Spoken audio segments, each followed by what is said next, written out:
Hey everybody, so it's time for me to wrap up my May reading. It is going to be a very interesting video because the first part of the month was clearly dominated by something called Hearstopper. But after that, I read some amazing, amazing books that I cannot wait to tell you about. So we better get started.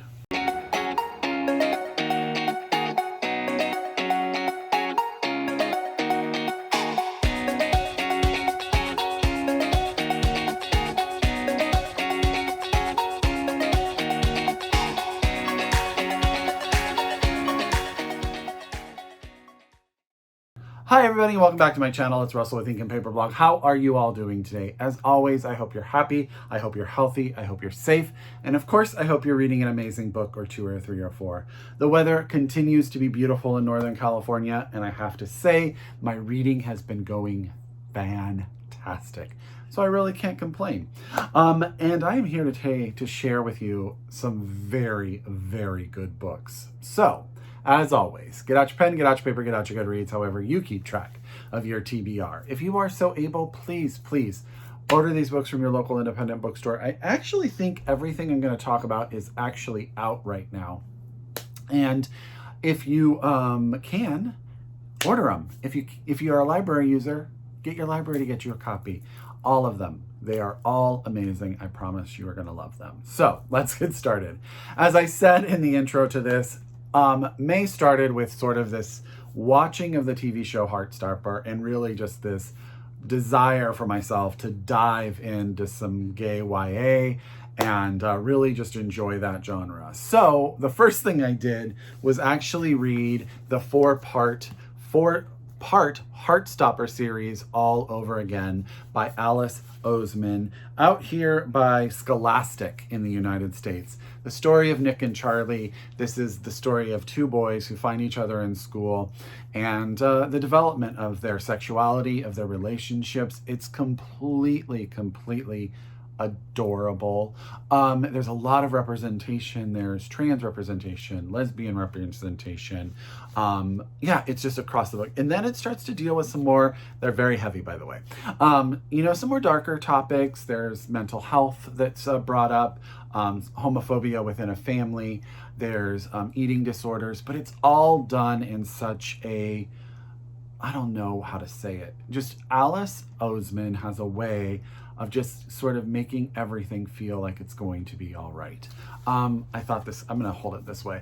I thought this series is beautiful. I'm so excited that it got picked up for 2 more seasons. And I hope if you haven't read them yet, and it's Pride Month, so this is a great thing to add to that TBR as well. Highly, highly recommend.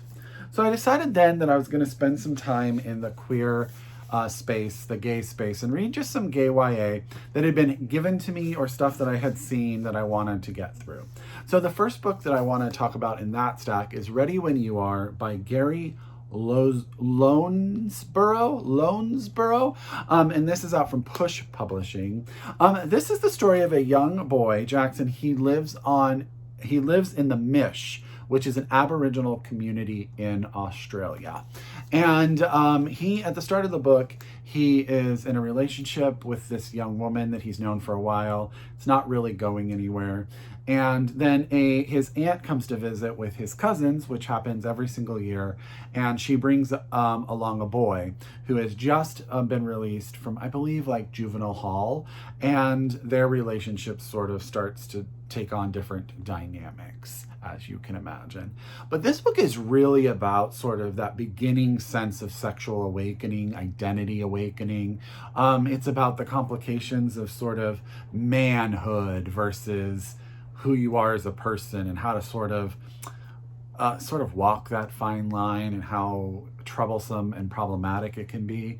And it's just really about people who love each other, a family. It's goofy. It's really heartwarming. I really enjoyed it very, very much. I need to find more books by Gary. Yeah, I highly recommend it. So this is Ready When You Are by Gary Lonesborough. I'm having a really hard time with that. I can say both those words separate, but together my brain is not working. Out now from Push Publishing.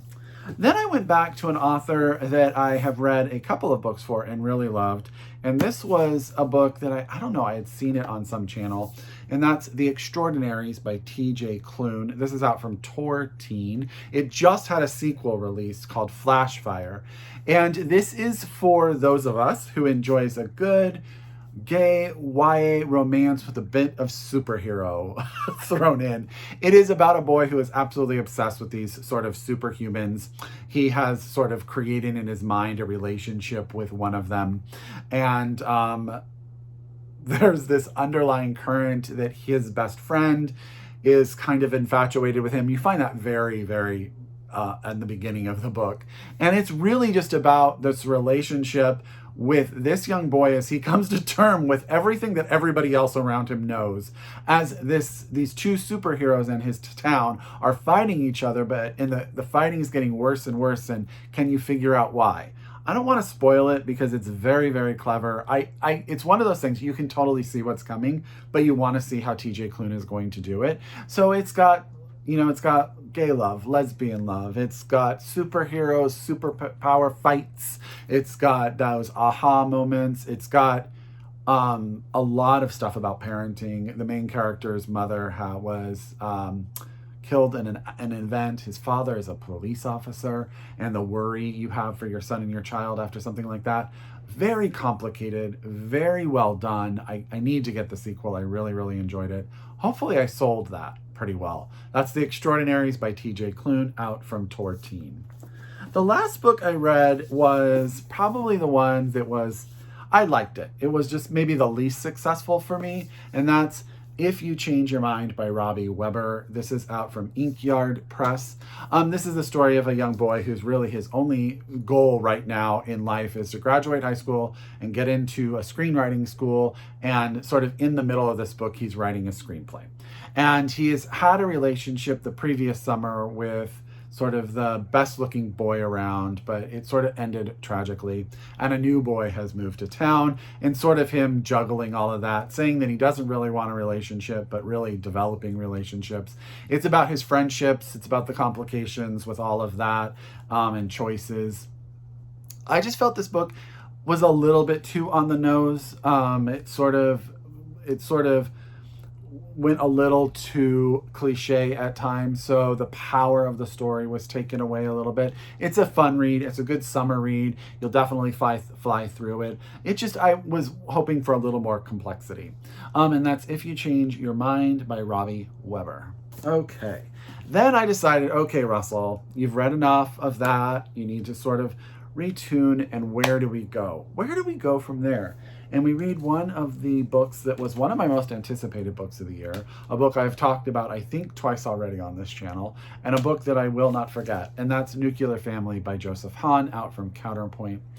This is the story of a Korean-American family. The mother, father, and son immigrated from South Korea to Hawaii. Then they wound up having a daughter as well. This is the story of family. It's a story of so much. It's really quite difficult to explain in a lot of ways, but basically the son has been dealing with sort of coming out his sexuality. He decides to go to South Korea and teach English. The family is at home. They run a business. They run a restaurant that's doing very, very well. The daughter is finishing college. She's a little bit lost and becomes more and more lost as the narrative goes forward. What happens is the son can actually see ghosts, and he winds up running into the ghost of his grandfather. His grandfather, who died in South Korea and has been trying for decades to cross the DMZ into North Korea to find the family he left behind ages ago, right? The grandfather winds up taking over the son's body and tries to flee across the DMZ, gets caught, and the implications of all of that on the family, how that affects their restaurants, how that affects their sort of status in the community, and how it really sort of derails the sister even more. And we learn a lot about the family, we learn about the history, we learn about how the separation of South Korea and North Korea Korea, cause divisions and families to be separated forever and new families to start, if that makes sense. It's really beautifully written. It is so good. It is really, really good. So that's Nuclear Family by Joseph Hahn. Highly, highly recommend. Okay. Then I read 3 books in tandem. If you have watched my video about the way I've sort of changed the way I've been reading. I'm now reading 3 books at the same time, sort of reading a chapter after a chapter after a chapter, and going back. And it really worked well. And all 3 of these books I'm about to tell you about are very, very good. The first one is The Colony by Audrey Magee. And this is out from FSG. This is set in the 1970s, late 1970s, in a tiny island off of Ireland. An artist has decided to go there. He wants this authentic island experience. It's quite humorous at times about like the difference between his life in London and where he is going. He's going to an island that predominantly speaks Irish. And there are some young youth that speak English, some of the people who travel back and forth, but most of the people that live there, it's a small community. I think it's like 85 people. But he's going there because he's been drawn by what he's heard about these cliffs, about the beauty there, and he is going to paint all of this. The book then takes on this discussion about his influence on the town and how sort of the intervention of this Englishman could change what's going on. Another person arrives. It is a French academic who's been studying for years this island and sort of I'm going to use this in quotation marks, the death of the Irish language, sort of how it's been taken over by English, colonialism and all of that. There's actually some very interesting parts where he's writing like a dissertation where you learn historically sort of how the English government has been criminalizing the Irish language for a long time. And he is trying to encourage, one, he hates that the Englishman is there because he wants everyone there to continue to speak this native Irish language. And he also has sort of connections to the island. This book stylistically is just amazing. As the painter talks and writes, there's like these miniature blurbs, which almost, the way that she does it, they seem like paintings. They seem like ideas that can be turned into paintings. And there's like a brevity to sort of the way the artist sort of thinks. And then when the academic speaks, it becomes much more stream of conscious, much more full, and much more academic, maybe. Did I say that already? But it just sort of is very interesting, that juxtaposition. All of this, by the way, speaking of juxtaposition, is against the background of what is going on in Ireland at the time. And what the author does is she does these mini excerpts of really just the amount of horrible death that occurred at this time. People being killed on both sides of the argument, the Catholics and the Protestants, and the death that was ensued. So the book is sort of this meditation on what's going on in Ireland itself and how that the conflict is sort of causing a degradation to the community that is Ireland.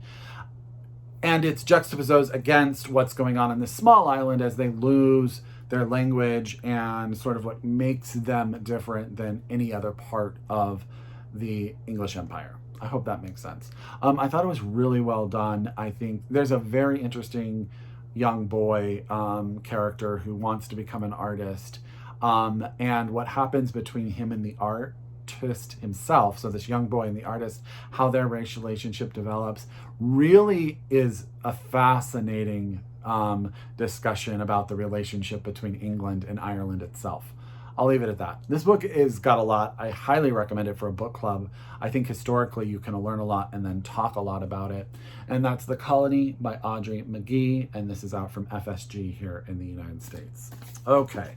The next book I'm going to tell you about is The Book Eaters by Sunyi Dean. This is coming out in August from Tor.com. So I try to mix it up.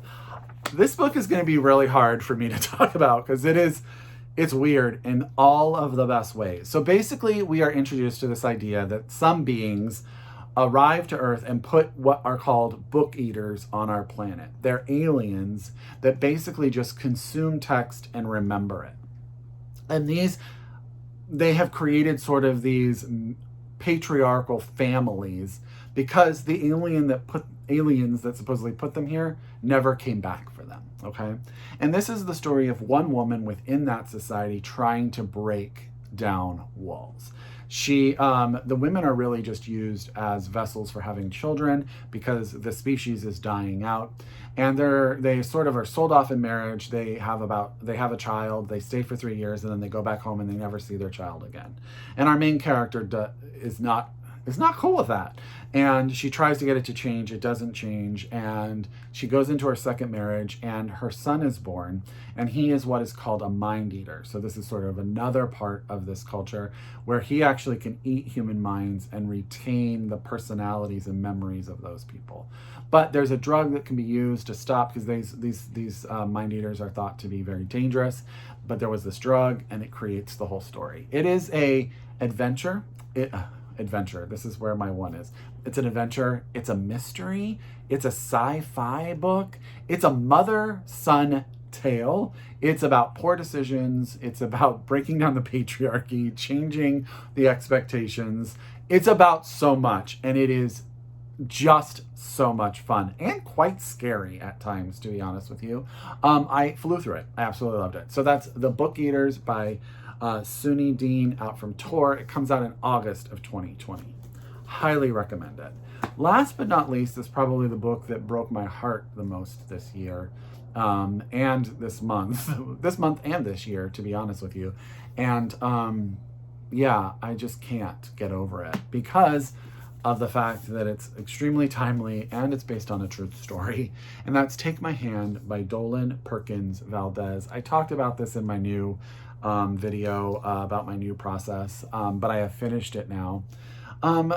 This is based on a true story of a court case that went to trial about sterilization that was done on young people of color in the United States without their sort of consent and knowledge. So that's sort of what's at the basis of this book.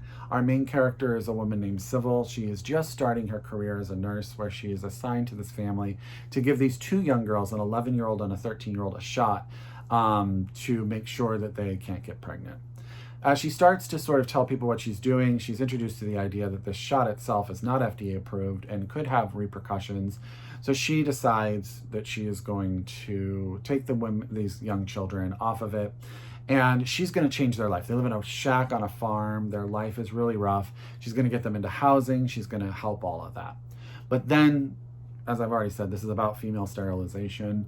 The young girls have to deal with that and the implications of all of that. So it's got this historical backdrop that, as we are sort of going forward in the United States right now, is horrifically relevant today, because it's all about what the government does when it oversteps to control the bodies of young women, especially young women in this book that weren't really given all the information. They were taken advantage of. Their parents, who couldn't read and write, were also taken advantage of, and sort of the implications of sterilizing the young, the impoverished people of color of the United States.